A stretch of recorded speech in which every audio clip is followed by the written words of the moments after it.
আসসালামু আলাইকুম। প্রাথমিক সহকারী শিক্ষক নিয়োগ পরীক্ষা নিয়ে আপনাদের বিগত কয়েকদিনে যে প্রশ্নগুলো সম্মুখীন হয়েছি, সেই প্রশ্নগুলো নিয়ে আমাদের নতুন এই ভিডিওটি। আশা করি এই ভিডিওটি দেখলে আপনাদের সকল প্রশ্নগুলো একসাথে পেয়ে যাবেন। তো চলুন বেশি কথা না বাড়িয়ে আমাদের এই ভিডিওটি শুরু করি। জব হেল্পলাইন পেজের পক্ষ থেকে আপনাদের সবার প্রতি দোয়া রইল যেন আপনাদের পরীক্ষা ভালো হয়। তো এখানে প্রথম যে প্রশ্নটি সেটা হচ্ছে 9 তারিখে পরীক্ষা হবে কি না। এখন পর্যন্ত 99% সম্ভাবনা হচ্ছে 9 তারিখে পরীক্ষাটি হবে এবং এটা নিয়ে কোনো দ্বিমত নেই। কিছু মানুষ রিড করবেন, কিছু নেগেটিভ সাংবাদিকতা বা নেগেটিভ আসলেই নেগেটিভ বিষয়গুলো ঘটছে আশেপাশে, আপনারা দেখতে পাচ্ছেন, হতাশায় ভুগতেছেন, আবহাওয়া খারাপ, দেশের অবস্থা খারাপ, এই পারিপার্শ্বিকতা বিভিন্ন রকম আছে। কিন্তু এর আগেও এরকম হয়েছে, দুর্নীতিও হয়েছে, কিন্তু প্রমাণও আপনারা পাইছেন, আমরাও দেখছি, কিন্তু কিছুই হয়নি, কেউ কিছুই করতে পারেনি, পরীক্ষা নিয়ে নিয়েছে। এখন যদি সরকার সদয় হয়, বিষয়টা নিয়ন্ত্রণ করার চেষ্টা করে, তাহলে সেটা আলাদা বিষয়। কিন্তু এখন পর্যন্ত পরীক্ষা হবে এবং আশা করা যায় স্বচ্ছ হবে। প্রতিবারই আমরা আশা করি, এবারও আমরা আশা করবো যে স্বচ্ছতার সাথে পরীক্ষাটি হবে। তো 9 তারিখেই পরীক্ষা হবে। যদি 9 তারিখে পরীক্ষা না হয় তাহলে নোটিশ হবে, তখন আপনারা পড়বেন না, কিন্তু পড়লে কখনো লস হবে না এবং 9 তারিখে পরীক্ষা হবে না এটা চিন্তা করা যাবে না। ঠিক আছে, তাহলে এই প্রশ্নটা আপনাদের ক্লিয়ার ধারণাটা হয়ে গেল যে 9 তারিখে পরীক্ষা হবে। এখন 9 তারিখে কখন হবে এই সময়টা দেখুন। আমি আপনাদের দেখাই যে আমাদের যে অ্যাডমিট কার্ডটি ছিল 9 তারিখে, আজকের আগ পর্যন্ত যেটা ছিল, যে সকাল 8টা 30 ঘটিকায়, এখানে হচ্ছে বলছে 8টা 30, অর্থাৎ 8:30টায় বলছে, এবং পরীক্ষা শুরু ছিল হচ্ছে 10টায়, 10টা থেকে 11:30টায়। তাহলে 10টায় পরীক্ষা হলে 8:30টায় আপনাকে পরীক্ষা হলে প্রবেশ করতে বলছে, তার 1.5 ঘন্টা আগে প্রবেশ করতে বলছিল। তো আজকের আমি যে ভিডিওটি তৈরি করতেছি তার আগের যে কথাটি ছিল সেই কথা হচ্ছে 9 তারিখে এই 10টা থেকে 11:30টায় পরীক্ষা হবে এবং 8:30টায় আপনাকে রুমে প্রবেশ করতে হবে, অর্থাৎ 1.5 ঘন্টা আগে আপনাকে রুমে প্রবেশ করতে। তাহলে আপনি এই কখন প্রবেশ করবেন, এখন আজকে যে নোটিশটা করা হয়েছে সেটা হচ্ছে 3টা থেকে 4:30টায় পরীক্ষাটা অনুষ্ঠিত হবে। এখন 3টা থেকে 4:30টায় পরীক্ষা অনুষ্ঠিত হলে আপনাকে, যেহেতু শুক্রবারের দিন 1.5 ঘন্টা আগে আসলে 1:30টা বাজে, তো শুক্রবারের দিন 1:30টাতে উপস্থিত হওয়া কষ্টকর। আপনারা 2টা থেকে 2:20-এর ভিতর পরীক্ষার সেন্টারে উপস্থিত হওয়ার চেষ্টা করবেন। সেন্টারের গেটে আপনি যেন সর্বোচ্চ করলে আপনার যেন পরীক্ষার গেটে বা সেন্টারে 2:20 বাজে, এর বেশি যেন না বাজে, সেদিকে খেয়াল রাখবেন। ঠিক আছে, কারণ একবার যদি ইন্টারিম সরকার নতুন অনেক আইন প্রয়োগ করছে, আইন যেগুলো আছে সেগুলো বাস্তবায়ন করার চেষ্টা করলে গেট লাগাই দিলে আর কিন্তু আপনাকে ঢুকতে দেবে না। অ্যাডমিট কার্ড ডাউনলোড, ঠিক আছে, এই প্রশ্নটা গেল। অ্যাডমিট কার্ড ডাউনলোডের বিষয়টা বলি। এটা আমার 2 তারিখে ডাউনলোড করা অ্যাডমিট, আমার কাছে যে অ্যাডমিটটা আপনাদের দেখাচ্ছি 2 তারিখে ডাউনলোড করা অ্যাডমিট। আমি ভিডিওটি তৈরি করার আগেই নিজ দায়িত্বে ওয়েবসাইটে গিয়েছিলাম, দেখলাম যে আমি অ্যাডমিট ডাউনলোড করলাম, আমার আগের যে অ্যাডমিটটা ছিল ওই অ্যাডমিটটাই দেখাচ্ছে। নতুন করে অ্যাডমিট ডাউনলোড করার দরকার নাই। 2 তারিখ, আজকে তো 2 তারিখ পার হয়ে গেছে, তারপরেও সেখানে 2 তারিখই দেখাচ্ছে, অর্থাৎ ওই অ্যাডমিটটাই আপনার চলবে, কিন্তু সময়গুলো চেঞ্জ হবে, তারিখটা চেঞ্জ হবে, অর্থাৎ তারিখটা হবে 9 তারিখ, সময়টা হবে 3টা থেকে 4:30, ঠিক আছে, এবং আপনার প্রবেশের সময় হবে 1:30টা থেকে শুরু। যেহেতু 1.5 ঘন্টা আগের নোটিশে ছিল, তাহলে আপনি 2টার ভিতর যাওয়ার চেষ্টা করবেন। সর্বোচ্চ 2:20-এ গেলেও সেটা আপনার রিস্কি হয়ে যাবে, ঠিক আছে, 2টার ভিতর আপনি যাওয়ার চেষ্টা করবেন।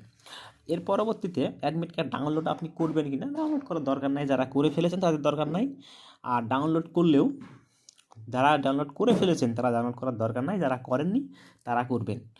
আর অবশ্যই রঙিন করবেন, কারণ পরীক্ষার টেনশানে আপনি 5 টাকার জন্য সাদা কালো করবেন, টেনশন নেওয়ার দরকার নাই, স্যারের কথা শোনার দরকার নাই, মানসিক প্রেশার নেওয়ার দরকার নাই।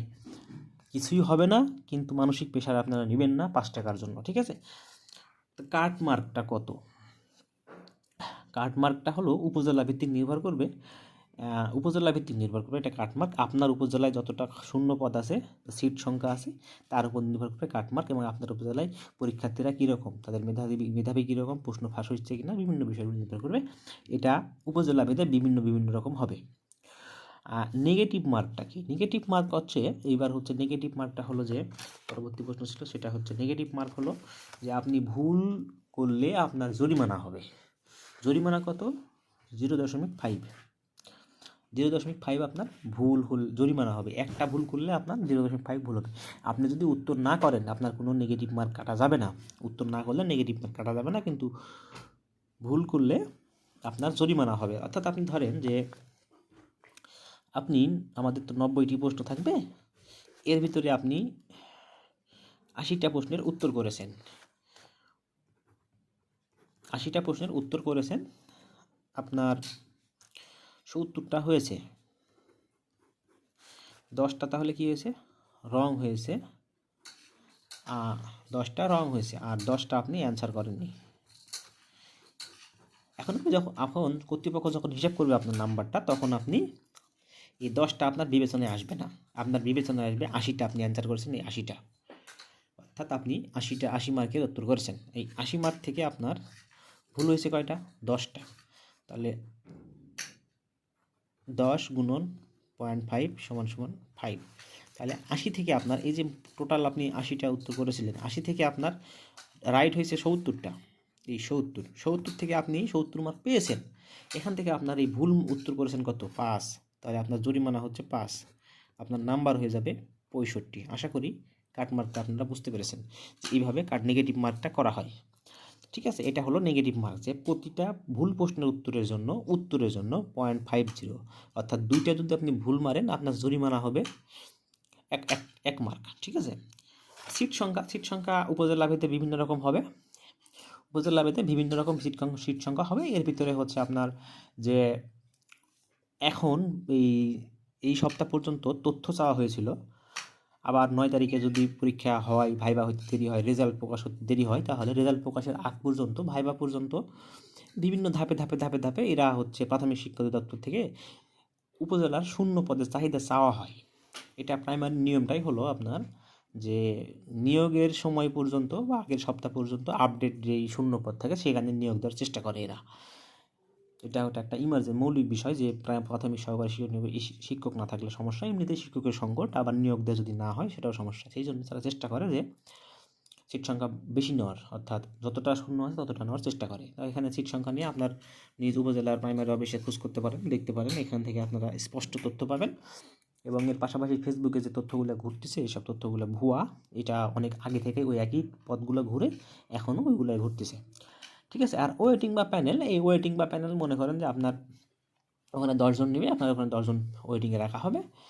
এই 10 জনটা রেজাল্ট প্রকাশের দিন থেকে 1 বছর সংরক্ষণ থাকবে। এই 1 বছরের ভিতর কেউ যদি আপনার ওই পদ থেকে জয়েন করার পরে রিটায়ার্ড করে বা রিজাইন দেয়, চাকরি ছেড়ে দেয়, তাহলে রিটায়ার্ড করলে না, চাকরি যদি জয়েন করার পরে এই সার্কুলারে জয়েন করবে এবং এই তারাই ছেড়ে দিবে, তখন ওখানে শূন্য পদ হবে এবং ওই পদে কর্তৃপক্ষ গুছায় নিয়ে একটা নিয়োগ দিবে। এটা ওই উপজেলা ভিত্তিতেই হবে। তো এই হলো আপনাদের আজকের প্রশ্নোত্তর পর্ব। আশা করি আপনারা সবগুলো বুঝতে পেরেছেন। আর যদি কোনো প্রশ্ন থাকে তাহলে আমাদের কমেন্ট বক্সে কমেন্ট করবেন, আপনাদের উত্তর দেওয়ার চেষ্টা করব ইনশাআল্লাহ। তো সবাইকে আবারও শুভেচ্ছা জানিয়ে ধন্যবাদ। আসসালামু আলাইকুম।